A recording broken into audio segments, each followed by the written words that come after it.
My name is Ava, and today we're going to be reading a story called Ladybug Girl.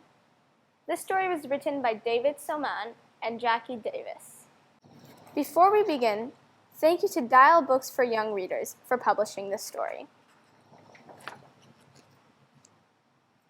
"I'm Ladybug Girl," says Lulu, zipping into the kitchen. She slips into the chair next to her brother. "Did you know that ladybugs eat bugs?" "Yes," he says, "everyone knows that." After breakfast, Mama says, "Papa and I have work to do around the house. You'll have to figure out your own fun time, okay?" "How am I ever going to do that?" asks Lulu. "You can do anything, Lulu. You're Ladybug Girl." Lulu runs after her brother. "Where are you going?" "I'm playing baseball with Sam and Max." "Can I play too?" she asks. "No. You're too little," he snorts, "and bugs don't play baseball." With a sigh, Lulu wanders through the house. Bingo follows. "Who do you think is Bingo?" "I think Bingo's the dog. I think Bingo and Lulu are pretty good friends." "There's nothing to do." "Why is Lulu so sad?" "I think it's because her brother didn't let her play with them." Let's see what Lulu does now. In the living room, there's a wall of books. Lulu can't read yet, but she knows her letters. She finds a lot of L's, more than 59, she thinks. Then she waters her avocado plant. She takes out her ruler to measure if it's grown. Some days, it just doesn't seem to be getting any bigger. When Bingo gives Lulu the look, it's time to go outside. In the backyard, the grass smells sweet and is sparkly with dew. While Bingo snuffles about, Lulu discovers a line of ants marching over a rock. "Is that rock in your way, ants? It's much too big for you to move, isn't it?" she says. "I can help you. I'm Ladybug Girl."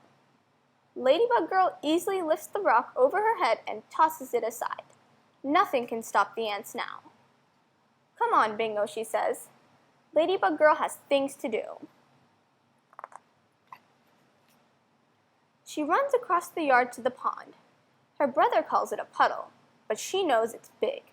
So big she can see trees and sky inside the water. There might even be a shark in the deep part.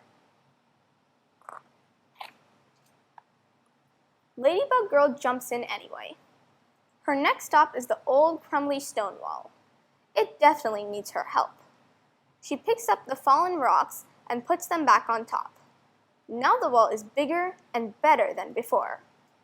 Wow, Ladybug Girl sure is using her imagination. It's the perfect fort. Even the toppled over tree at the back of the yard can't stop her. Its roots look like angry snakes, but Ladybug Girl skips all the way down its trunk, not falling even once. She jumps down and lands with a bow. "Ta-da," she says. Bingo wags his tail. All of a sudden, Lulu hears the crack of a baseball bat. She whirls around and sees a ball bouncing toward her. "Hey," her brother yells, "throw it over here." She picks up the ball and throws it, but somehow it lands near her feet. "Please, can I play with you now?"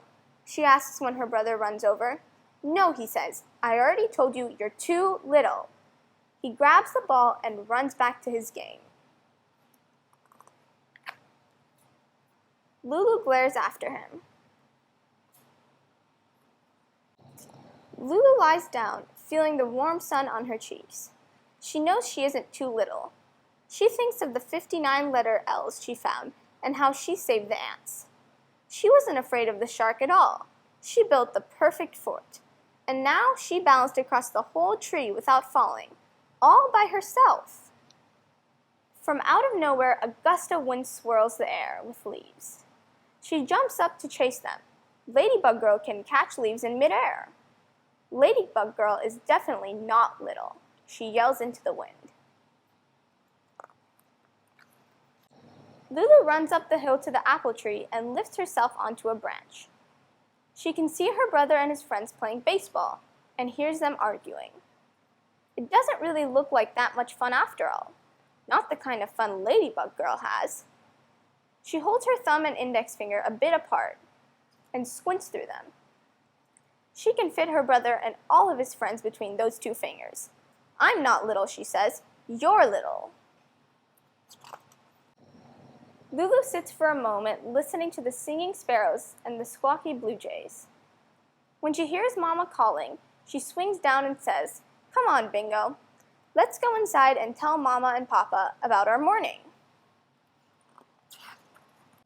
Feeling as big as the whole outdoors, Lulu stretches out her arms and flies down the hill with her wings bobbing behind her. The end. So how did the character change through this story? Well, at the beginning she was bored because she didn't have anything to do. And after that, she was upset because her brother didn't let her play with them. And after that, she was imaginative because she was able to come up with her own ways of having fun. And at the end, she was happy because she had a great day. The author wrote this story to tell us that you don't need other people to have fun. You can always use your own imagination to have your own fun day. I hope you had fun reading this book with me. I'll see you all next time. Bye-bye.